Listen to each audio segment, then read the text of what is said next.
Hmm. Baik Bapak Ibu, eh, melanjutkan dari pertemuan kemarin, saya akan memperkenalkan sebagai bagian dari Kapitas Rekta ini terkait dengan eh, Key Performance Indicator atau yang disebut dengan Performance Indicator ya Bapak Ibu ya. Jadi kalau KPI biasanya kinerja utama dari organisasi, namun yang akan dibahas saat ini adalah terkait dengan berbagai performance dalam bentuk yang berbeda-beda ya Bapak Ibu. Baik,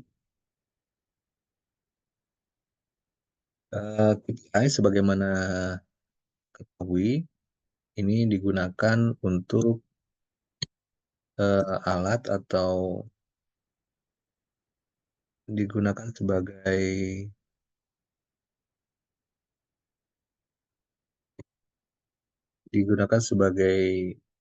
alat untuk mengevaluasi kinerja perusahaan khususnya di bidang bisnis ya. Nah, biasanya bentuknya dalam bentuk metrik-metrik ya Bapak Ibu ini, dan banyak yang menggunakan dalam dashboard. Ini biasanya untuk kepentingan di BOD dalam hal melihat kira-kira bagaimana gambaran kesehatan mengenai perusahaan. Nah, memang salah satu tujuan pokoknya adalah untuk melihat indikator dari kesehatan dari sebuah perusahaan. Nah, tentu saja ada ukuran yang ingin dicapai, yaitu ukurannya akurat. Maka bentuknya dalam bentuk metrik ya. Bapak Ibu tadi sudah disebutkan ini bentuknya metrik. Nah, akhir dari kegiatan KPI ini memang tujuannya adalah untuk mengambil keputusan. Ya. Jadi ini ada mengambil keputusan yang memang di lingkup manajerial ini diperlukan dalam rangka meningkatkan kinerja. Nah, ini mungkin gambaran umum dari KPI, berarti kita punya beberapa kata kunci. Yang pertama ini berupa dashboard. Dashboard itu berisi metrik, ukuran-ukuran metrik. Fungsinya adalah untuk memberi gambaran yang akurat, Ibu ya. Kemudian untuk melihat kesehatan organisasi.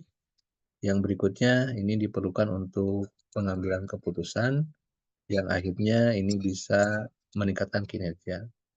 Sehingga kalau Bapak Ibu ada RKA atau RKAP gitu ya, Bapak Ibu ya. Nah, ini tujuan utamanya adalah untuk meningkatkan kinerja. Nah, ini yang menjadi tolak ukurnya adalah KPI. Nah, Bapak dan Ibu kalau melihat dari Organizational Performance Indicator, ini kita bisa melihat beberapa bentuk ya. Yang pertama ada KFI, kemudian ada KPI gitu ya, kemudian ada KKI, kemudian ada KBI ya, Bapak Ibu ya. Nah, dari keempat ini mungkin nanti kita akan bahas kira-kira apa sih yang bisa lihat dari masing-masing ini. Jadi ini di sini ada 4 jenis indikator ya yang menjadi bagian dari KPI ini. Jadi ada KFI, ada KPI sendiri, ada KKI atau knowledge, ada juga KBI. Nah, yang pertama saya membahas dulu mengenai KPI ya, Bapak Ibu. Jadi KPI itu sebagai indikator utama, ini adalah metrik bisnis yang biasanya dalam bentuk kuantitatif. Nah, ini ada beberapa rujukan Bapak Ibu seperti ISO 9000, ini untuk mutu ya, kemudian ada Lean Manufacturing, ada Just in Time, kemudian ada Six Sigma juga. Jadi ini rujukan-rujukan yang biasanya digunakan untuk melihat performance. Uh, ini contoh Bapak Ibu ya, untuk KPI ini ada service rate, ada productivity, ada healthy and safety, ada material yield, kemudian ada overall efficiency rate gitu ya, dan lain-lain. Nah, ini biasanya yang dilihat adalah ini.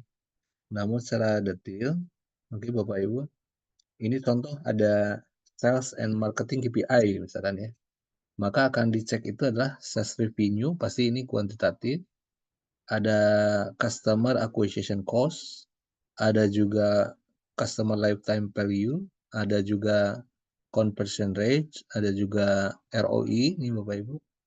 Ada lead customer conversion rate, ada juga customer churn rate. Jadi ini diantaranya KPI untuk sales dan marketing. Nah, kalau di finansial, ini biasanya ada net profit margin, ada gross profit margin, ada cash flow, ada ROI juga. Nah, ini salah satu contohnya. Kemudian ada juga untuk customer service, ini biasanya ada customer satisfaction score, ada juga net promoter score, ada juga aggregate response time. Jadi ini contoh KPI untuk di masing-masing bidang. Nah, yang berikutnya Bapak Ibu, kalau ini contoh yang di atas ini KPI, kita juga mengenal ada namanya Key Financial Indicator. Nah, di indikator finansial indikator ini indikator yang keuangan gitu ya, yang utama gitu untuk melihat pertumbuhan organisasi. Ini bentuknya juga sama metrik, digunakan untuk mengevaluasi kesehatan dari keuangan.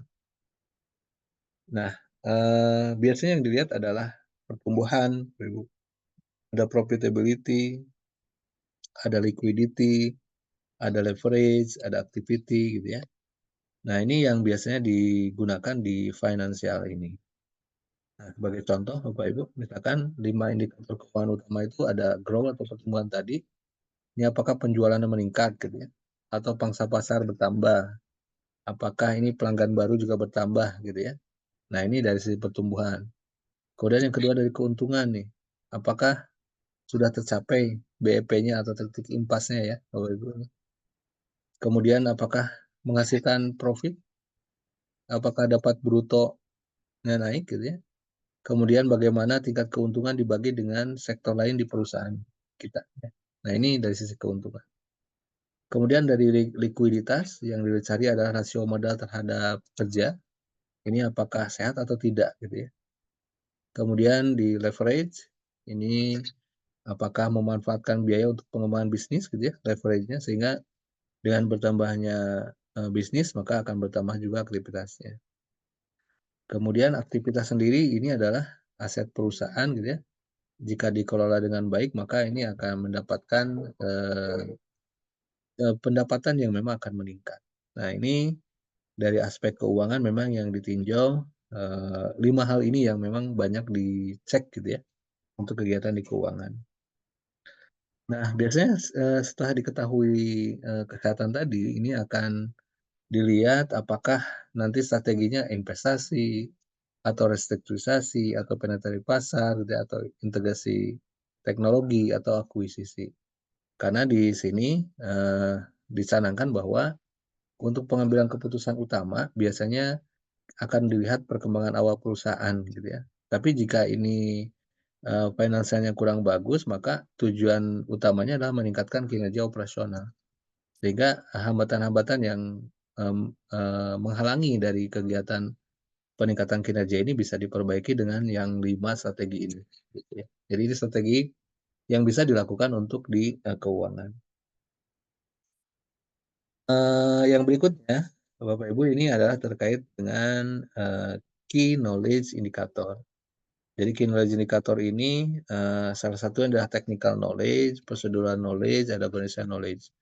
Nah, ukuran-ukuran ini memang dikembangkan biasanya di kompetensi ya, Bapak Ibu ya. Jadi ini kompetensi. Jadi kompetensi ini biasanya akan melihat technical knowledge, procedural knowledge, kemudian organizational knowledge biasanya diperuntukkan bagi perusahaan dalam rangka untuk meningkatkan kompetensi di masing-masing organisasi.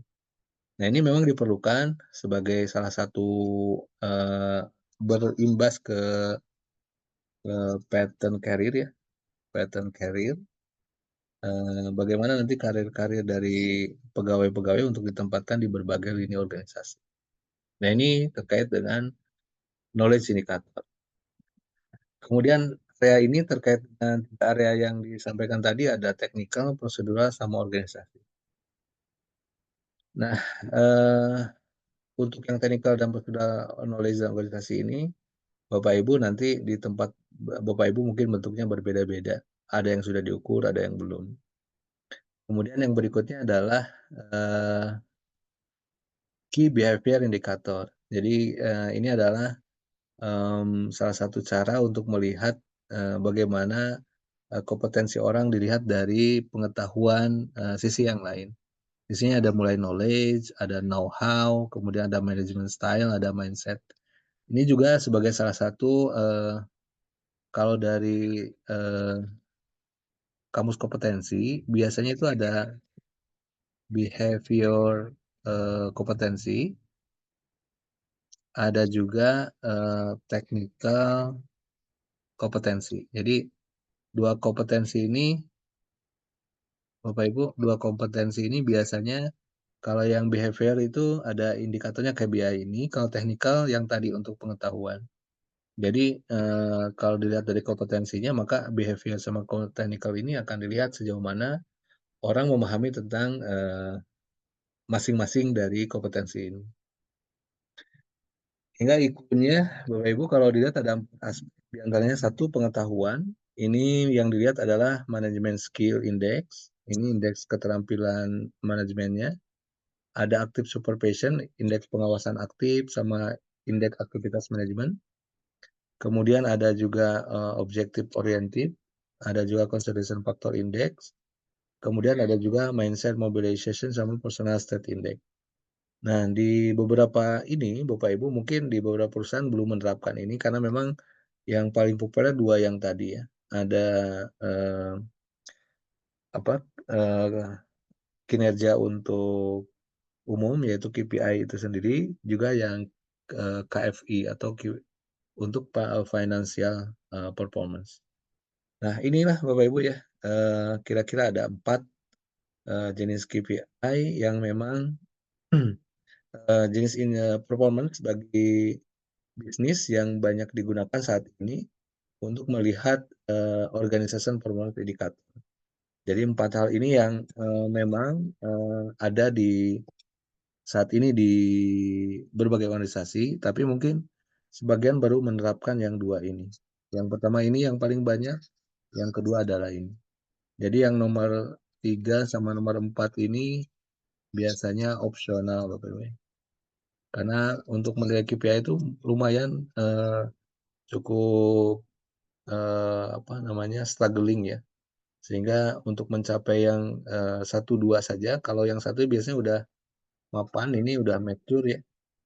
Tapi kalau yang untuk KPI ini biasanya harus berdiskusi dahulu, karena ini biasanya negotiable atau kalau BUMN biasanya sudah ditetapkan oleh pemerintah sendiri.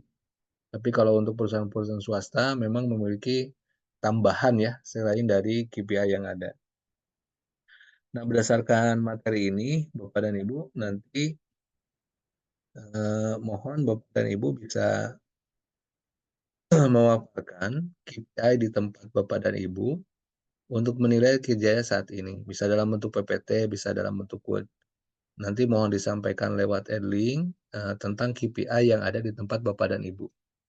Mungkin ini, sangat mudah mungkin Bapak Ibu ya, Bapak Ibu nanti tinggal menyampaikannya di Adlink, kemudian, kalau ada metriknya Bapak Ibu sampaikan saja, nanti bisa biar kelihatan, tentu saja saya tidak akan menyebarkan ya Bapak Ibu, ini untuk, sebagai, apa, padanan kita saja bagaimana KPI Bapak dan Ibu, dilakukan di perusahaan.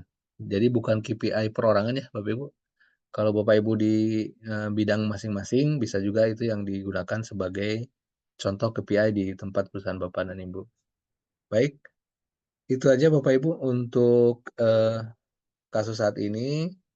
Untuk tugasnya mohon nanti dibantu untuk bisa diselesaikan, eee, untuk bisa diselesaikan dan di-submit. Terima kasih, atas perhatiannya. Saya, ucapkan terima kasih. Sampai ketemu lagi dan selamat mengerjakan tugas.